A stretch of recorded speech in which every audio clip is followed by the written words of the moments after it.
Bueno, ¿Estamos? Bueno, creo que el de hoy va a ser un programón, porque mi amigo vino preparadísimo. traje apuntes. Y de hecho es la primera vez que hago un programa que la propuesta la hace él del tema. Así que pero es casi una consecuencia natural del video que hicimos previo, ¿no? Sobre la atención, ¿no? Y hoy vamos Tal a cual. hablar sobre la voluntad, ¿no? Una fuerza capaz de transformar nuestras vidas, ¿o no? Esa es una buena pregunta. Arranco. Sí. Si la atención es el timón que dirige nuestra vida, la voluntad es el motor que nos impulsa hacia adelante. Me encantaba esta frase para empezar este video. La escribí ayer cuando comencé a escribir esta intro, pero luego comprendí que no es correcta. A la noche, viendo un documental en el que entrevistaban a un psicópata asesino en la cárcel y le preguntaban por qué agredió a las víctimas, él declara que fue un acto impulsivo que le surgió en el momento. No fue algo premeditado, ¿no? Y ahí me cayó una ficha. Te invito entonces, Alex, Sí. para que hoy, para hablar de la voluntad, comencemos creando esta distinción sobre el mapa de nuestras acciones. Existen en nuestra vida acciones que planificamos, que son premeditadas, construidas a lo largo del tiempo, y existen acciones impulsivas que no se corresponden con nuestro deseo, con este deseo a largo plazo, ¿no? Sobre cómo nos proyectamos hacia el futuro. Y esta distinción, me parece, te lo pregunto, nos permite definir la voluntad como la fuerza de nuestras acciones premeditadas y no la de las acciones impulsivas. Ujú.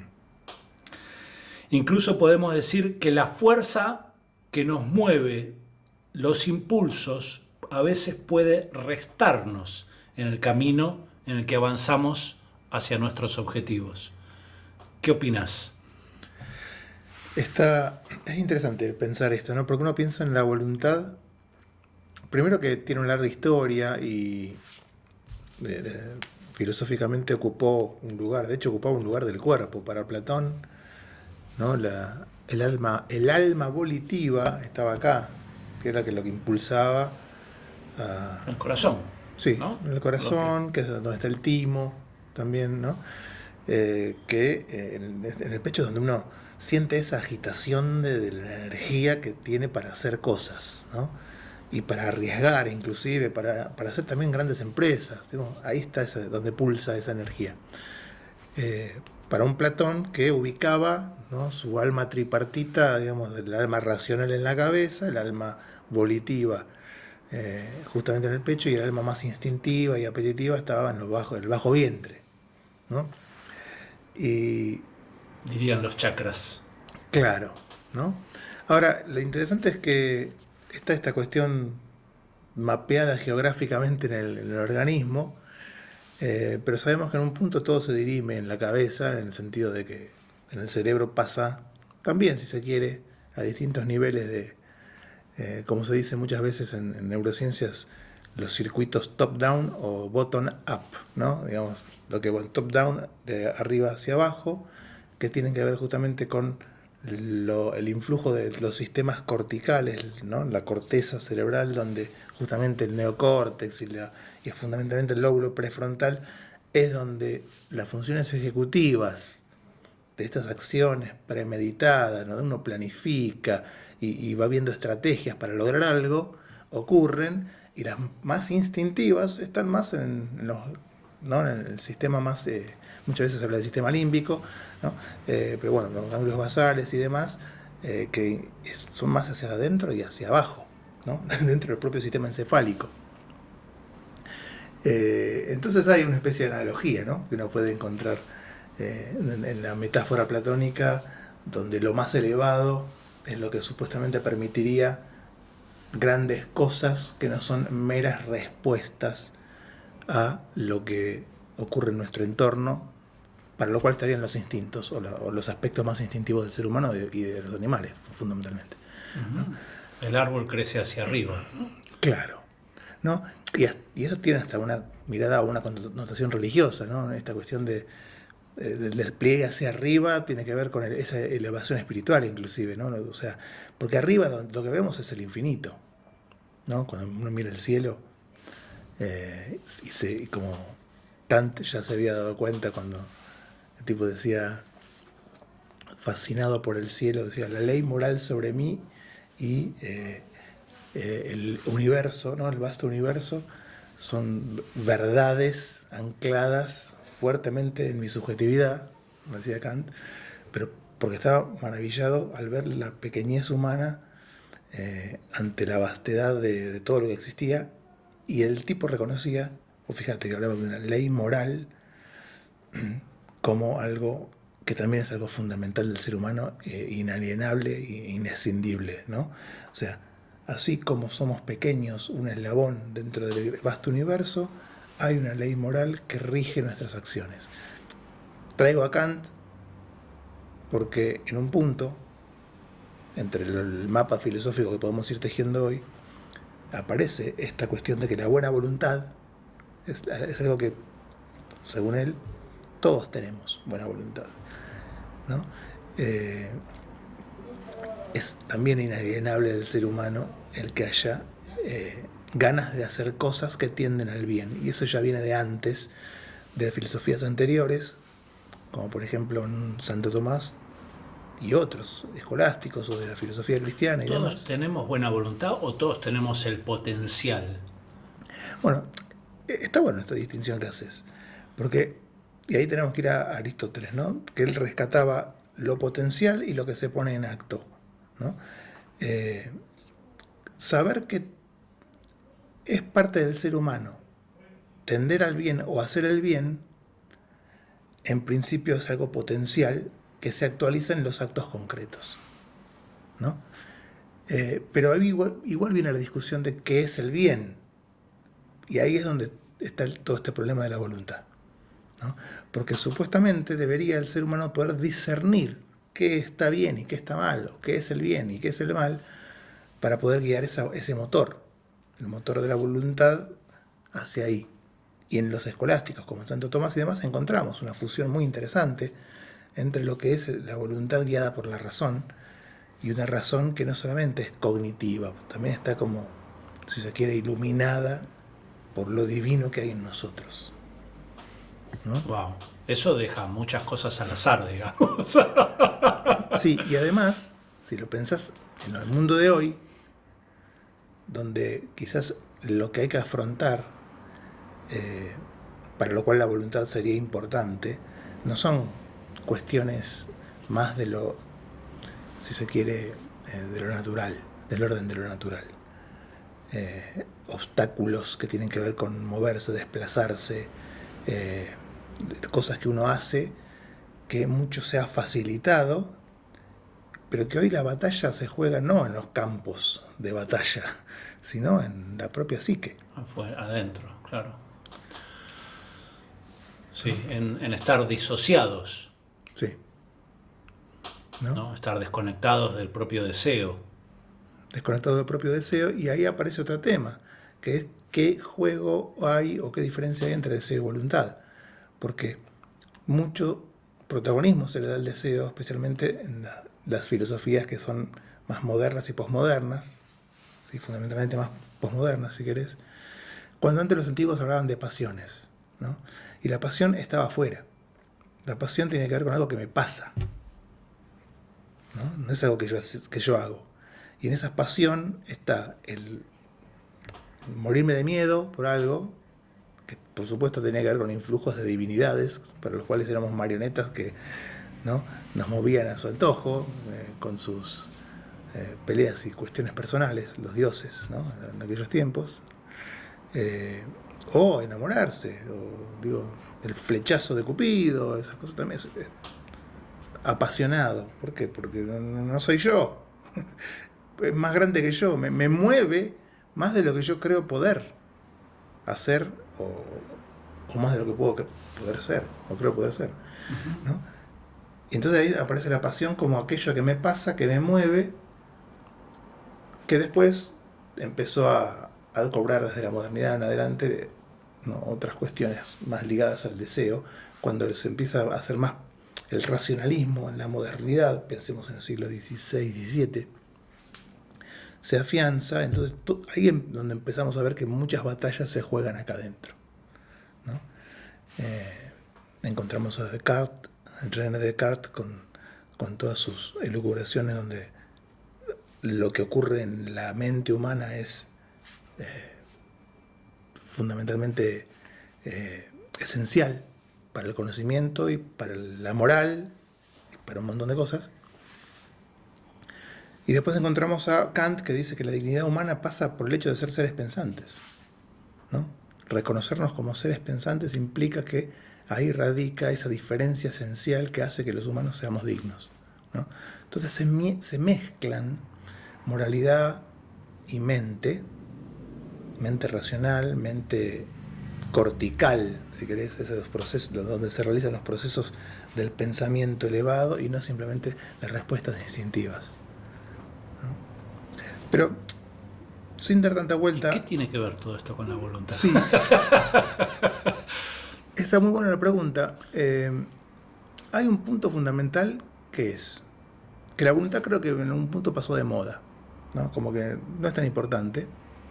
Justamente el deseo. Mirá que la depresión está un tema muy presente. Sí.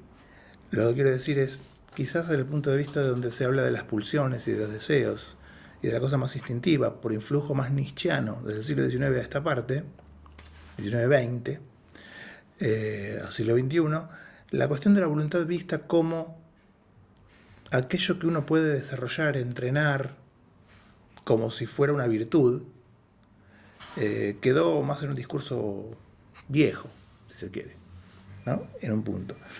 Entonces uno dice, ¿por qué es importante rescatar la voluntad del olvido en ese sentido,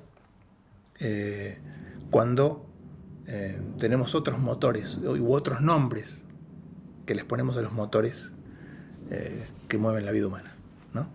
Por ejemplo, deseo. Oxitocina, ahora lo transformamos en nombres de neurotransmisores y hormonas. Claro. Bueno, sabemos que con todas estas cuestiones de la crisis atencional, el hackeo, porque este es el punto fundamental, el hackeo que realiza el sistema sobre la mente humana tiene que ver con esas dosis de dopamina que todo el tiempo queremos y que siempre pide más, y que permiten que, si volvemos a hablar de voluntad, uno empieza a hablar de la voluntad como algo débil, algo de lo cual uno carece, porque por lo general asociamos voluntad a disciplina. Sí, yo lo tengo más asociado a la perseverancia, ¿no? Y otra vez, como en el video anterior, voy a intentar hacer una integración psicosomática. Sí. En tanto, considerar también que la fuerza de la voluntad, aquello que puede sostener nuestra atención en una dirección, digamos, durante una determinada cantidad de tiempo, Sí. tiene un sustento biológico, ¿no? Una persona sedentaria es mucho más difícil que pueda sostener su deseo tanto como un maratonista, por ejemplo, Ajá. que dedica su vida a sostener un paso a un determinado ritmo, ¿no? Ese es como el arquetipo, digamos, de la voluntad, ¿no? Es, a pesar de que el cuerpo me duele y que los músculos ya no me dan, sigo. Claro. Dijiste deseo recién igual. ¿Quisiste decir deseo o voluntad? Sostener su deseo. Se me mezclan un poco, igual. Ok.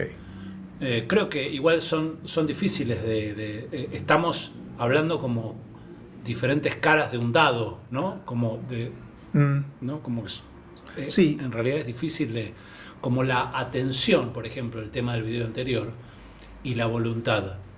Es como que uno puede, en teoría, separarlos, pero en la práctica... Claro. Sí, así como lo decís, en teoría yo creo que es separable, en la práctica quizás lo vemos como el motor, ¿no? O aquello que nos mueve y no mucho más, ¿no? Quizás está bueno trazar la distinción, porque justamente la tradición filosófica acerca de la voluntad tiene que ver con siempre algún nivel de intelecto o razón integrado en lo que se quiere, sea como guía, sea como proveedor de conocimientos para que se estructure la voluntad hacia algo concreto, que termina siendo una guía. Digo, lo que ilumina el camino de la voluntad tiene que ver en algún punto con las capacidades cognitivas humanas, de discernir, ¿no? Como decir, bien y mal, qué está bien, qué está mal, qué es bueno, qué es malo, para inclinarse hacia un lado. Si bien había o hubo críticos donde decían que la voluntad quiere mucho más que lo que el intelecto sabe. La voluntad quiere más que lo que el intelecto sabe. Entonces es difícil ahí que oficio de guía, porque uno se va a estar encontrando queriendo cosas que no sabe si son buenas o malas hasta otra instancia en que puede llegar a descubrirlo, quizás por sus consecuencias. Eso me hace recordar a Rolón criticando el coaching. Ajá. ¿No? Porque él explica, no debe ser la única persona que lo dice, pero que el coaching opera desde lo consciente, ¿no? Uh-huh. Como que corregime en los términos, ¿no? Okay. Como que el deseo de cumplir determinado objetivo, ¿no? Y organizarse para eso no alcanza, porque en un momento irrumpe el inconsciente, uh-huh, y uh-huh, te desvía. Sí. Vos has ayudado a muchas personas. Digo, ya tenés tu propio criterio en relación a esto, me imagino. Sí. A ver, son abordajes diferentes, ¿no? De lo que es la complejidad del ser humano. Y te lo digo porque, pensando lo que quería traer hoy, me surgía esto de ¿cuál es el poder de la voluntad? Vos hablaste de fuerza de voluntad, ¿no? Uno habla de fuerza de voluntad. Para hacer la integración psicosomática, ¿no? Claro. Sí. Porque uno puede pensarlo como una capacidad y no como una fuerza. O como una virtud que puede entrenar usando la analogía del músculo. De ahí entramos de nuevo al terreno de la fuerza, uh-huh, ¿no? De hecho, entrenar la atención se puede. El tema es, y Aristóteles diría, si querés desarrollar la atención y entrenar la voluntad para fijar la atención, también se puede. Se trata de entrenar, de hacer el hábito, ¿no? Para Aristóteles, los hábitos hacen a la virtud. O sea, uno es valiente, o uno es sabio, o uno es generoso, pero porque tiene el hábito incorporado de hacer según esas maneras, no porque una vez le salió o lo hizo así, ¿no? Entonces tiene que ver con un entrenamiento. Este entrenamiento sí requiere de la voluntad. Entonces, lo interesante es que uno puede pensar que desde el propio organismo hay un montón de mecanismos inconscientes o no conscientes, ¿sí?, que todo el tiempo están manejando y pulsando dentro de nosotros para ver a dónde nos lleva, a dónde vamos, más allá de lo que queramos conscientemente. Por otro lado, uno se ve en el sistema social, socioeconómico, político y demás, donde uno está, que todo el tiempo está desde estímulos externos, condicionando las posibilidades de ir hacia un lado o al otro, y no necesariamente donde uno quisiera. Pero además se complica el punto cuando viene el hackeo, donde uno cree ir a donde uno quiere sin realmente quererlo, porque porque hay un hackeo en el sistema mental propio que me hace querer lo que otro quisiera que yo quiera, como ocurre en todos los sistemas estos compulsivos de captar la atención para consumir. ¿Manipulación cultural sería? Ponele, sí, que viene de antes también con la importancia de los discursos de la propaganda, pero que hoy, claro, es cualquiera que navega la pantalla se da cuenta de que todo el tiempo aparece algo que irrumpe y quiere robarte la atención. Entonces uno dice, el maratonista, ¿cómo tenés que estar entrenado para que cuando aparezca esto puedas sostenerte en lo que estabas haciendo en lugar de distraerte, desviarte, ¿no? Y terminar en otro lado? Porque no solamente, opciones posibles de las consecuencias que hay. Picoteas por acá, por acá, por acá, por acá, por acá, por acá y no terminas en ningún lado concreto. O terminaste en algún lugar donde decías, yo no quería estar acá y acá estoy, ¿no? Digo, Sí, me interesa que abordemos esto que estás planteando, pero también me interesa que abordemos porque el tema de la depresión, lo traigo otra vez, está muy presente, donde aparentemente las personas dejan de tener voluntad. sí, muchas veces se encuadra o se clasifica, ¿no? El punto, sin ser yo experto en salud mental, por supuesto, ¿no? Digo, en esta cuestión, no hay voluntad, pero otro podría decir que no hay deseo, no hay pulsión, ¿no? O hay pulsión de muerte, si querés ponerlo en otro contexto más psicoanalítico. Digo, entonces puede pensarse como carencia o ausencia de, lo cual nos habla de la importancia de tenerlo. En un punto importante, y ahora me gustaría que retomemos la cuestión para ver por qué es necesaria la voluntad, es necesario rescatarla como algo importante, como una función, una capacidad humana, pero no es suficiente si queremos mantenernos en un camino enfocado para hacer determinadas cosas y no estar a merced de todos los mecanismos distractivos en los que estamos. Me hace acordar al médico de papá, que papá está grande, ¿no? Está viejito, y, y me hablaba sobre la motivación, ¿no? De cómo una persona que deja de tener proyectos como que tiende a apagarse, ¿no? Entonces, bueno, él me hablaba sobre cómo mantenerlo, digamos, activo papá para mejorar su salud, ¿no? Que está relacionado con esto, ¿no? De la voluntad. Fíjate que incluso hasta nos puede mantener con vida, ¿no? El hecho de tener voluntad. Ahí dicen que Goethe terminó la segunda parte del Fausto y después se murió.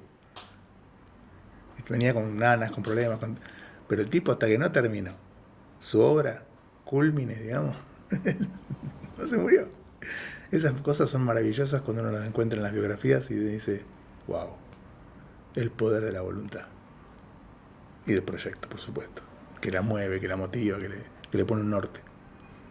Sí, tal vez son mecanismos que en nuestra vida están un poco distorsionados por la cantidad de planos que se cruzan en la realidad, pero en todos, ¿no? Opera esto. Sí. Vos me hablabas del maratonista y esa fuerza para sostenerse a pesar de un montón de estímulos que le dicen para, ¿no? Vos corres y seguramente tenés esa vivencia muy concreta de la importancia de la voluntad como fuerza para sostener eso que estás haciendo. Y eso mucho tiene que ver con el foco, y es una de las cosas que Johann Hari, que yo mencioné la vez pasada, decía que se había perdido el entrar en los estados de flujo, que son típicos de esos procesos creativos, se estudiaron en psicología bastante, cuando se conjugan de algún modo los desafíos que uno está abordando cuando hace algo y las habilidades y conocimientos adquiridas, ¿no? Donde esa conjunción permite que uno fluya en un hacer de una manera que parece mágica. Pues algunos hablan de la zona mágica, ¿no? Donde te salen esas cosas que vos decís, bueno, y se cambia la percepción relativa del tiempo. Exactamente, ¿no? Ahora, una de las cosas que ocurría, dice Johann Hari, que lo mencioné la vez pasada, es eso, se perdieron esos estados de flujo. Otra de las razones o de las cosas que uno puede hacer para entrenar la atención, y ahora voy por qué tiene que ver esto con la voluntad, es leer. Leer, que también es algo que se ha venido perdiendo, ¿no? ¿Por qué digo estas cosas tienen que ver con la voluntad? Porque uno tiene que proponerse leer o entrar en una situación donde, ¿no? de desafío creativo, en lo cual ponga en juego sus competencias, sus habilidades, sus saberes, y proponerse entrar en esos estados de flujo. O sea, hay un montón de cosas que se han perdido que uno puede proponerse recuperar. ¿Sí? Y uno ahí trae entonces la importancia de la voluntad, que es la que le dice a uno, bueno, hagamos esto y no nos desviemos, enfoquemos y sostengámoslo. Pero para eso hace falta otra cosa antes. Porque justamente el hackeo que se da a nivel mental es que hay como los estímulos son intrusos. Te agarran desprevenido y en lo posible secuestran tu atención Los y tu foco. estímulos son intrusos, claro. Entonces, parezco Fantino, ¿no? Repitiendo. Está bien porque quiere decir que me está siguiendo.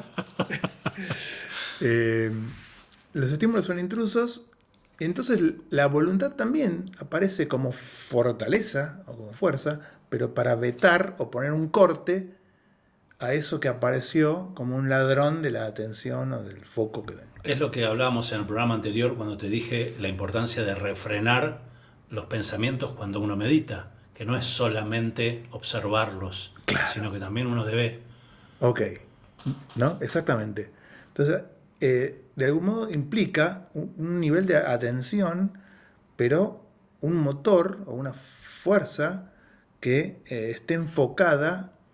Y uno habla de fuerza porque en un punto implica esfuerzo, pero porque como función cognitiva y que está al servicio de la ejecución de planes, ¿sí? Cortical y cerebralmente, esto lleva esfuerzo, o sea, lleva consumo de energía y un nivel de empleo de la energía mental que termina cansándote. ¿Sí? Entonces, por eso es un esfuerzo en ese sentido. Y es como, bueno, hacer ejercicios. O sea, me cansé cuando hice 2 repeticiones de 10 de bíceps y después ¿qué? Ahora, vos estás ahora circunscribiendo la voluntad a un evento diario, ¿no? A algo que sucede, por ejemplo, en el transcurso de un día, que vos querés terminar de hacer tal cosa. Sí.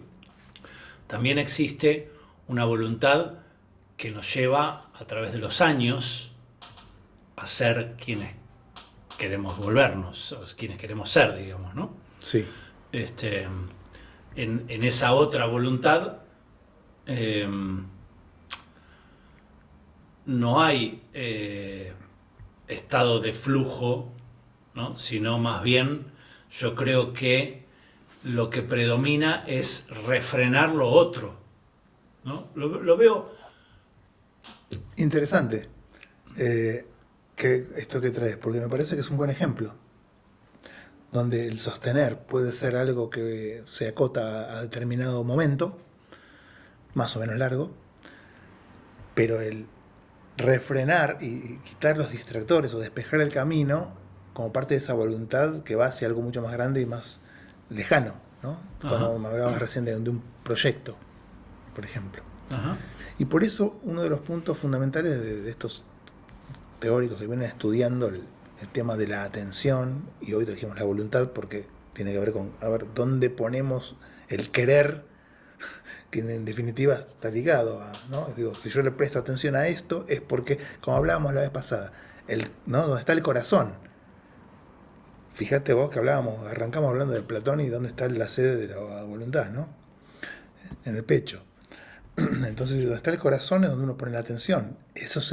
Vimos que no era así muchas veces justamente por el hackeo mental en el que padecemos hoy, pero que sería la situación ideal. Y entonces ahí es donde aparece la voluntad y donde aparecen los valores. y estos los teóricos hablan de la importancia de los valores como aquello que a lo que debe tender y donde debe apuntar esa voluntad justamente para no torcerse, no caerse, no desviarse. Pero esto es lo que tiene que ver con lo sostenido. Ahí quizás, ahora que lo pienso con vos, digo, están en juego las dos. Porque la voluntad que refrena y despeja, ¿no?, los obstáculos está también al servicio del sostenimiento de algo mucho más grande, ¿no? Ujú. O más extenso, o más que pertenece al futuro, si se quiere, Sí. ¿no? Quizás se complementan las dos de distinta manera en los dos casos, en los casos de lo momentáneo y en los casos de un compromiso con un proyecto, ¿no?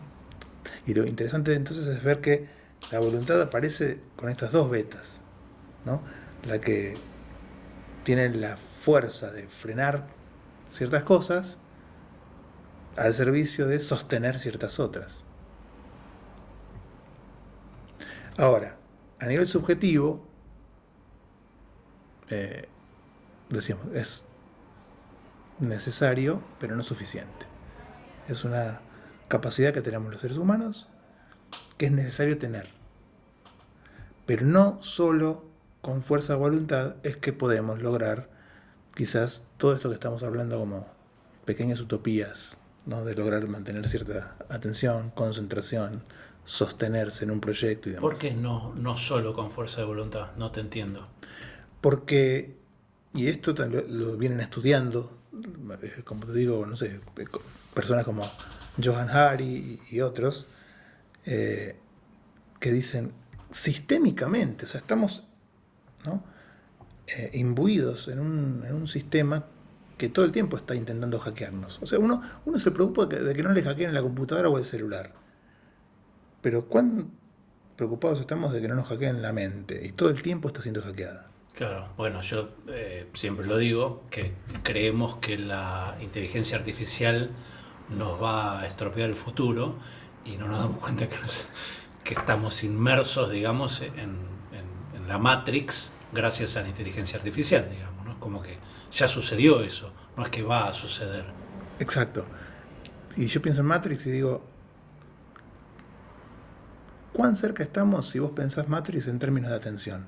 Digo, los tipos están dormidos en una incubadora artificial, bueno, como toda incubadora, Sí, el sillón frente al televisor, digamos, o a la computadora. y la atención secuestrada, es eso. O sea, ¿qué diferencia hay entre hoy y Matrix? Si lo miras en términos de atención. Porque el despertar de Neo tiene que ver con una atención que se desenfocó o se puso en un lugar donde no tenía que estar. Que se salió de los caminos trazados por la Matrix, ¿no? Y ahí sí se requiere voluntad, porque correrse adrede o incluso La por pastilla azar, roja o la pastilla azul. claro, ¿cuál querés? Y en el querer está la voluntad. Sobre todo cuando te dicen, La roja era la que te despierta y la azul es la que te... sí. Después, ¿por qué el Viagra es color azul? Es otra cuestión que uno podría preguntarse. El mundo de las ilusiones, ¿no? Porque no es la voluntad. Claro, no con voluntad se puede todo. Por eso digo, es necesaria, pero no suficiente. Decime. Temas que anoté para conversar. Sí. Sobre la integración psicosomática, considerar el tema de la alimentación, ¿no? Y el ejercicio físico para conservar la voluntad. Sí. ¿Dónde está la voluntad para quien no la tiene? Mm. Ese es un tema para vos, para que respondas vos. ¿Cómo integrar nuestras partes disociadas, ¿no? La desconexión con el propio deseo. Y el piloto automático, ¿no? Que parece el enemigo de... Bueno, que justamente el piloto automático tiene que ver con ahorro de energía. El esfuerzo cognitivo implica uso de energía. Y el hackeo que se hace, ¿no?, a través de estos sistemas, ¿no?, que nos rodean hoy, no tienen que ver con nuestra voluntad, tienen que ver con que nos agarren desprevenidos y capten la atención casi sin darnos cuenta. Entonces uno dice,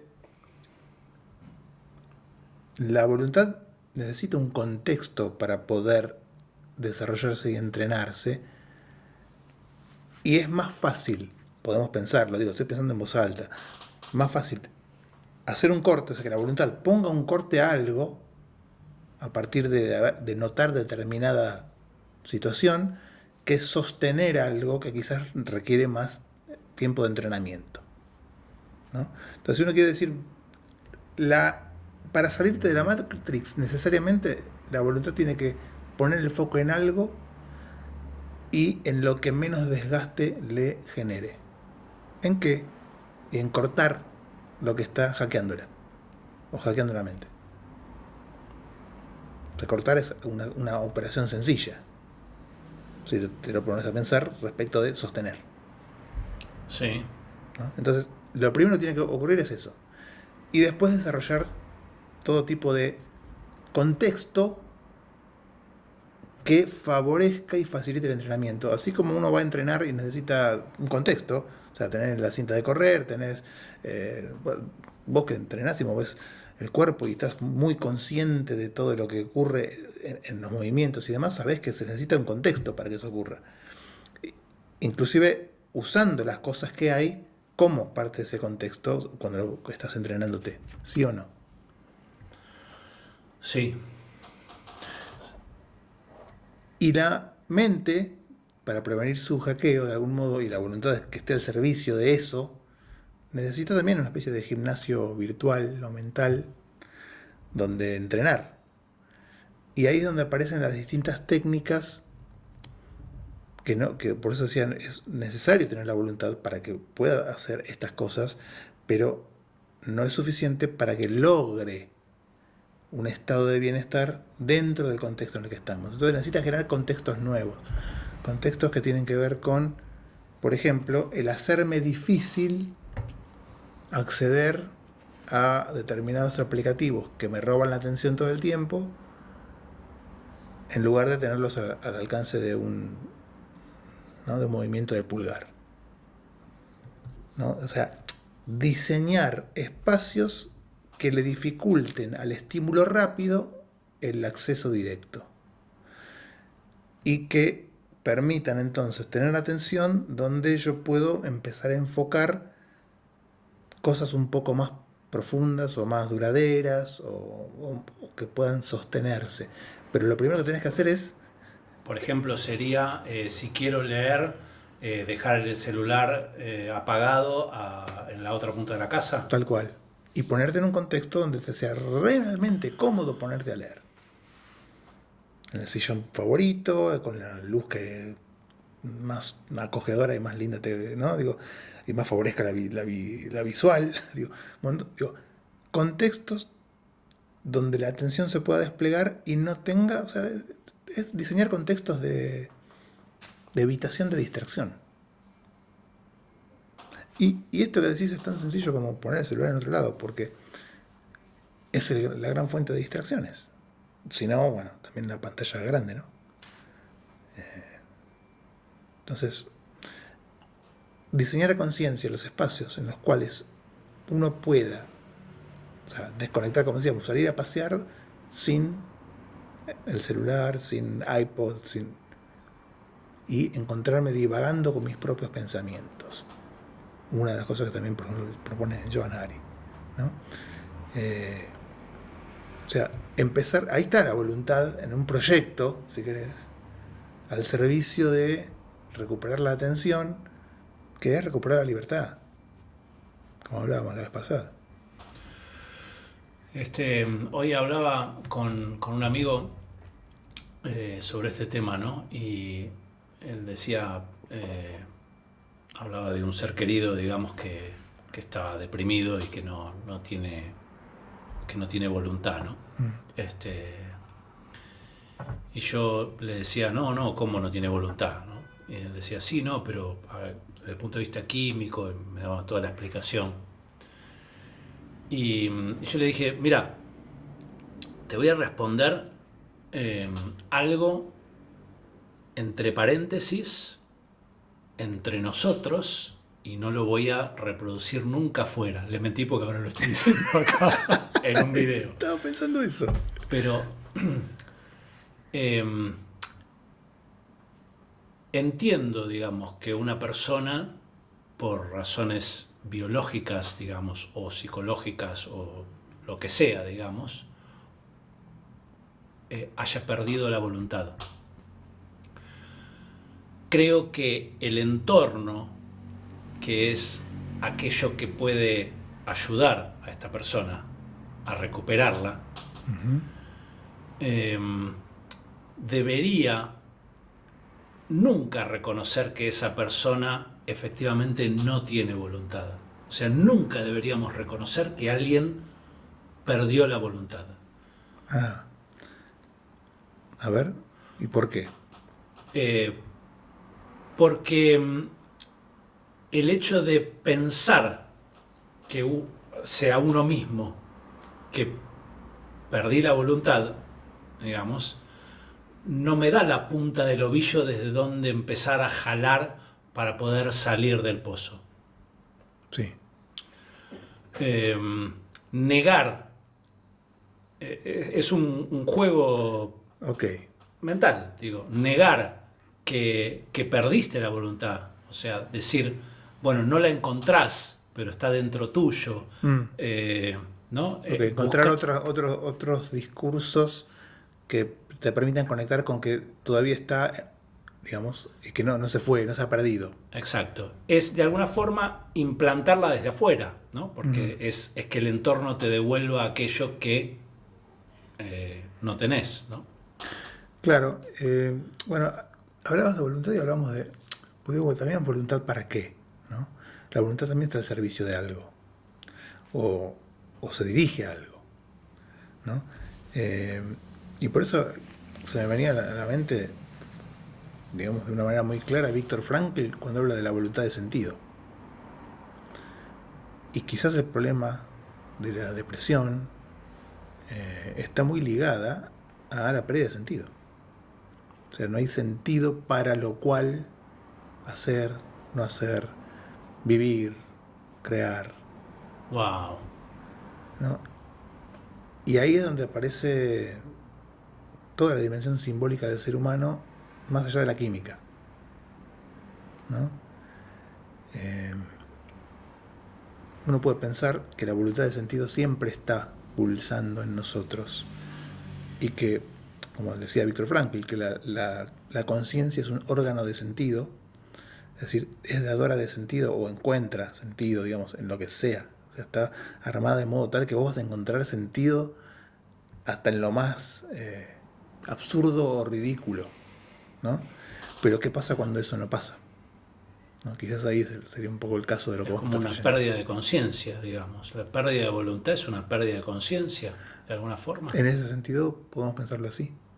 Y ahí es donde se están hermanando, ¿no? La voluntad, ¿no? Acá en el pecho, con la conciencia pensante capaz de elaborar pensamientos profundos, que no es mera, como diría muchas veces Byung-Chul Han también, no se trata de inteligencia, sino de pensamiento. La inteligencia él la ve como un mero calcular. Calcular implica usar elementos que son dados. No estamos en un contexto, en un sistema en que todos los estímulos son dados, ¿no? Entonces uno, siendo inteligente, no está pudiendo salirse de la Matrix, pero pensando sí. Y ahí es donde vuelve a aparecer esta idea que ya viene detectada con los escolásticos, como Santo Tomás y demás, que vuelve a unir la cuestión de el pensar y la voluntad, como algo que se tiene que ir hermanado, ¿no? Entonces, si no hay conciencia pensante en ese sentido, ¿dónde está la voluntad? ¿No? ¿A dónde apunta? Como que quedara girando en falso, ¿no? Pero muchas veces el pensar o el sobrepensamiento va en detrimento de de eso mismo, ¿no? ¿Por qué? Porque pensás en círculos. Claro. Y entonces ahí uno podría pensar, y siempre hablando de pensar, o sea, ¿cómo te das cuenta de que estás en un camino virtuoso de pensamiento o un pensamiento iluminador, creador, y no en un mero ejercicio de cálculo que cree, ¿no? Que crees que es pensar, pero no es pensar? Y no digo cálculo de números, digo mover siempre las mismas fichas para llegar siempre a los mismos resultados en el pensamiento y reafirmar y reafirmar un montón de cosas que vos, ¿no? Que no te ponen a vos en jaque. O sea, fíjate vos, como uno no se pone en jaque a partir de un ejercicio de pensamiento y reflexión profunda, pero estamos todo el tiempo a merced del hackeo de los estímulos del sistema donde vivimos. ¿Y cuál es la manera que podemos pensar poniéndonos en jaque nosotros mismos? Es con la aparición de un otro. Y un otro que no es la inteligencia artificial que te dice todo el tiempo, sí, muy bueno, todo lo tuyo, sos un genio. Aunque le pones burradas y, sí, buenísimo. ¿No? No. El amigo, esa persona. El vínculo que está desapareciendo, ¿no? La pareja, nos vamos alejando. Sí. Ese otro. El encuentro con el mundo, con el afuera, con el otro, con las cosas más allá de la virtualidad y con los otros en persona en una conversación profunda. Esa es otra de las cosas que se ha perdido o se pierde o se va diluyendo y que vale bien recuperar. De hecho, ponerle conciencia significaría hasta ritualizar esos encuentros. Que sin duda le dan sentido a la vida, ¿no?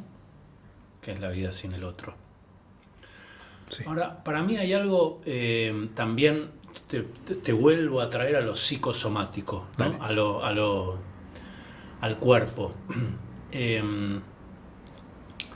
Hay algo de la voluntad que se pierde en un entorno que te facilita el movimiento, digamos, el tener un vehículo para trasladarte y no tener que caminar, el poder hacer los trámites desde tu casa y no tener que ir hacia una oficina, el tener un lavavajillas que te lava los platos y no tener que lavarlos vos, aunque en realidad te mienten, porque los lavavajillas primero tenés que lavarlos.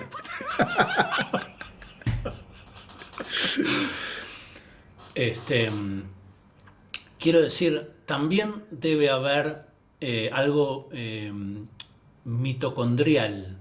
Ajá, a ver. La mitocondria es el motor, digamos, que genera la energía dentro de las células. Donde se metaboliza. Sí. Sí.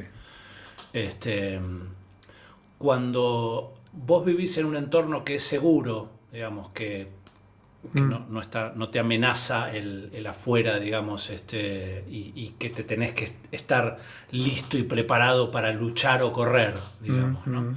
Y tenés todas estas facilidades, es como que el cuerpo se empieza como a esto que vos dijiste antes, que me parece que es clave, ¿no? El ahorro de energía, ¿no? Nos va llevando el ahorro de energía a ir bajando la intensidad energética del cuerpo. Sí. Yo creo que eso tiene que estar relacionado con la falta de voluntad, digamos, que los cuerpos, si vos ves, por ejemplo, no sé, por novelártelo, la película 300, ¿no? Que es un exponente de lo que es la voluntad, viste, la fuerza, ¿no? De ir y hoy diría como que el contexto, aunque aparentemente es muy complejo, digamos, y muy desafiante, en un punto también nos duerme. Claro. Sí, a través de un montón de... Bueno, Han habla de la sociedad paliativa, ¿no? ¿Perdón? Pero Byung-Chul Han habla de la sociedad paliativa, ¿no? Entre tantos apelativos que le pone a la sociedad en que vivimos, ¿no?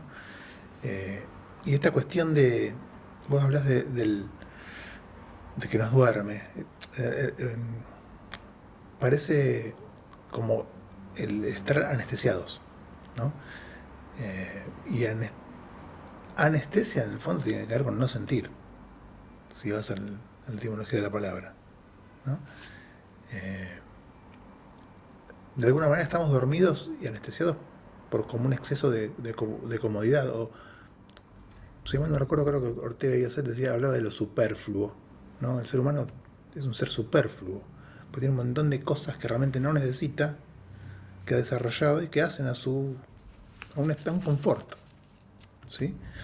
Eh, y uno no se trata simplemente de criticar, que sí, que no, que volvamos a la edad de piedra, no ese es el punto. Pero sí buscar, y ahí está otra vez la voluntad enfocada en diseñar contextos que sí permitan no estar en situación de estrés, porque estamos digamos, bajo amenaza, ¿no? Ataque-huida, como decías vos,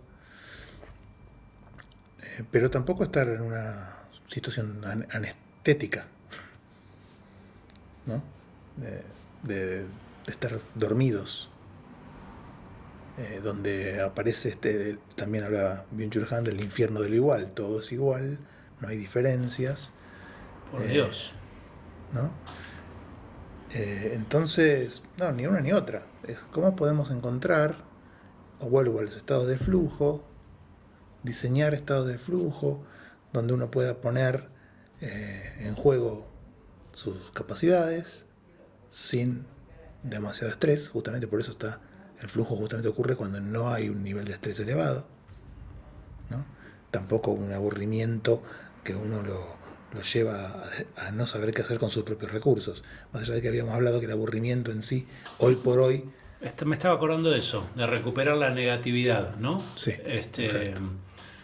Porque pensaba, por ejemplo, que, no sé, estás mirando Netflix en el sillón, echado, ¿no? Sí, sí. Y tenés que levantarte cada 10 minutos porque pasa algo. Lo normal es putear, Claro. ¿no? Porque te tenés que levantar. Sin embargo, levantarte del sillón cada 10 minutos Sí. está buenísimo. Sería genial, ¿no? Es una... Digo, pero además lo podemos hacer porque pones pausa. Antes estaba la tele y dices, bueno, no me quiero levantar porque me voy a perder no sé qué secuencia de... ¿no? Sí, la pausa activa, ¿no? Sí, la pausa activa es nuestra. Y la pausa del botón de Netflix es la que te permite hacer una pausa activa. Sí. O sea, es tan fácil. Ahí otra vez viene la cuestión de qué cosas vos podés facilitar a voluntad para el ejercicio de la voluntad y de la atención voluntaria. ¿Y qué obstáculo pones? Una buena patada en el culo también. Sí, pero tenés que tener a alguien que te la dé y que no esté amodorrada esa persona, de modo tal que pegate vos la patada en el culo porque yo estoy muy cómodo. ¿No? Entonces, es muy sencillo. Ahí fíjate vos, ¿no? Cómo juega la comodidad. Digo, es muy fácil, apretar el botón, poner pausa y que no sea simplemente para ir al baño que me tengo que levantar. O sea, hacer, ¿no? Una pausa activa, después vuelvo y me puedo sentar o recostar para seguir viendo el determinado entretenimiento, ¿no? Y está a un botoncito de distancia. Pero si estás hackeada la mente, no vas a querer estar así todo el tiempo. Es siempre ir hacia el ahorro de energía, ¿no? Claro. Pero y uno dice, bueno, ok, el ahorro de energía es necesario. ¿Y para qué? Porque si ahorramos energía, tiene que ser para algo. Yo me acuerdo que Homero, de chiquito, Homero es mi hijo, siempre decía que se atribuía a sí mismo ser fiaca, ¿no? Él decía, no, yo soy fiaca. Soy fiaca. Yo le decía, no, sacate esa idea de la cabeza, no sos fiaca, ¿no? Porque de alguna forma eso es un implante mental, ¿no? Uh-huh. Sos fiaca, no sos fiaca. Sí. O mejor dicho, como diría Diana Levington, estás siendo fiaca. Célebre, gran profesora nuestra, hace tantos años. Estás siendo fiaca. Claro, bueno, si estás siendo, puedes dejar de serlo. Y ahí está el poder de veto de la voluntad, que como fuerza no solamente aparece para sostener, sino también para resistir. Bueno, ¿nos quedó algo más? Mil cosas. Pero me parece que... Quería traer algo que no sé si tiene mucho que ver con la voluntad, pero sí porque esto de la gran cantidad de personas con depresión, ¿no? Que aprendí el otro día, vos lo debes conocer, el triángulo de Karpman, la dinámica de roles. A ver, contame. Es esta dinámica, tiene un nombre genial, pero es algo muy cotidiano, ¿no? Es esta dinámica que se da normalmente cuando le contás tus problemas a tus amigos, ¿no? En que hay 3 roles, ¿no? Está el salvador, que es tu amigo. Ajá. Está la víctima y Ok. está ¿cómo era? El perpetuador, ¿no? O sea, está el agente, digamos, que nos victimiza, ¿no? Ah, ok, ok. Y ¿por qué eso no te sirve? Porque, digamos, uno se queda siempre en el rol de víctima, ¿no? Porque el salvador es el otro, el perpetuador es el otro, ¿no? Sí. Y uno no sale, digamos, de ese rol, ¿no es cierto? Y con la voluntad me parece que se da mucho esto, ¿no? El triángulo de Karpman en nuestro entorno social, ¿no? De cómo los de afuera no nos pueden ayudar porque de alguna forma nos estigmatiza el rol, digamos, de estar deprimido, que te comento que la depresión no es una enfermedad psíquica, no hay una representación biológica sobre la depresión, sino que es más una condición, un estado por lo menos no está demostrado científicamente, según entiendo. Mis conocimientos son limitados en esto, pero por lo que investigué, la depresión es un estado, digamos, es la ausencia de sentido, ponele, ¿no? Como lo habías dicho. Okay. Y nada, poder detectar esto del triángulo de Karpman, ¿no? De esta dinámica de roles en la cual uno se coloca en un lugar y no puede salir, a pesar de que está rodeado de personas que te quieren ayudar, ¿no? Y te quieren... Claro. Pero por eso también parte del diseño de lo que voluntariamente podemos hacer para encontrar esos espacios de voluntad sostenida y atención sostenida. Las pongo juntas porque tiene que ver con este foco consciente que uno quiere poner en algo o en alguien. O sea, eso también hay que diseñarlo. El con quién estar, el para qué, ¿no? ¿Para qué nos vamos a encontrar? Y eso tiene que ver con lo que te decía y entonces ¿cómo hacemos un ritual de esto? ¿No? Cuando Byung-Chul Han habla de la desaparición de los rituales, en parte tiene que ver con esto, o sea, los espacios comunes donde había comunidad y se compartían cosas que tenían valores y que daban sentido, se fueron perdiendo en el aislamiento, en la fragmentación social y en el aislamiento individualista. Entonces, encontrar esa posibilidad en el otro, no solamente por casualidad, sino adrede, con un fin, y el fin no tiene que ser gran cosa, simplemente nos juntamos a pasarla bien. Crear, como dijimos en el video pasado, crear universos o mundos, digamos, que puedan alojar nos. Claro, alojarnos, y el pasarla bien no significaría cada uno, es juntos. Y para eso tiene que ocurrir toda la gran parafernalia que podemos abundar otro día en cómo el yo del individuo se fue tornando un ego inflado que no da lugar al otro. Siempre Byung-Chul Han habla de que él resumiría su filosofía como que el otro desaparece, ¿no? Y entonces todo es el gran ego que lo puede todo a merced de un par de botones y que es absorbido por la pantalla de manera continua, que vive para producirse ahí y consumir a sus semejantes, digamos, ¿no? Del mismo modo. Entonces, para desactivar eso se necesita mucho más que la voluntad subjetiva, y para eso se necesita empezar a hacer comunidad y construir espacios con otros donde se pueda desconectar de la vorágine, ¿no? Y eso lo podemos hacer fundamentalmente en los tiempos de ocio, porque en los tiempos productivos es mucho más complejo o más difícil de hacer. Pero en los productivos también se puede hacer. Sí, se puede. Quizás generar entornos. Se puede generar entornos, es cierto. Hay que ver quiénes pueden, cuánto se puede. Digamos, está bueno promoverlo, pero bueno, uno se imagina distintas gamas de distintos tipos de trabajos del mecanismo productivo y uno dice, bueno, en algunos casos quizás es complejo pensar la posibilidad, en otros no tanto. O sea, uno es más fácil hacer una pausa activa en una oficina que, no sé, si estás 12 horas arriba de un camión, quizás, no sé. Claro. Estoy pensándolo muy así, al tuntún. Pero tener esa posibilidad de desencuentro con un otro, sin importar mucho el tiempo que pasemos, ¿no?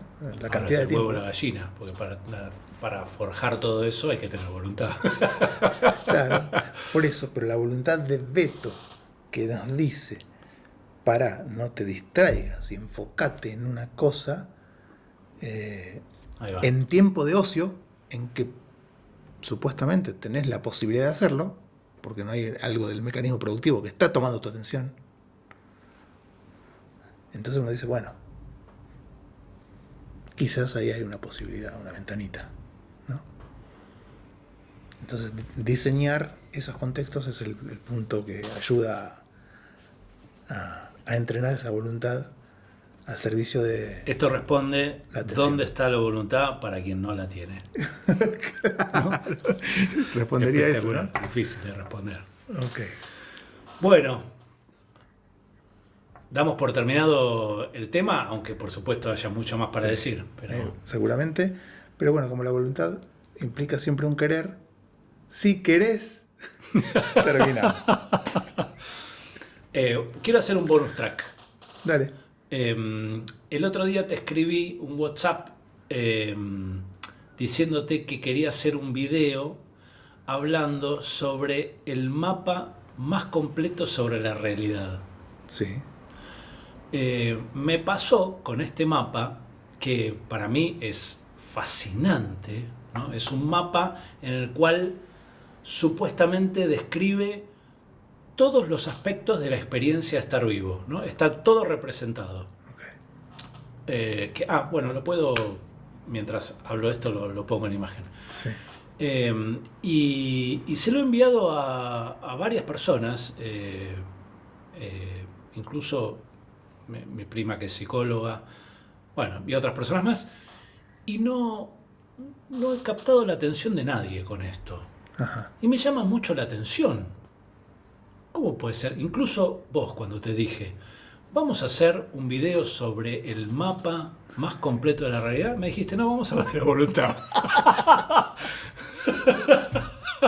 ¿No?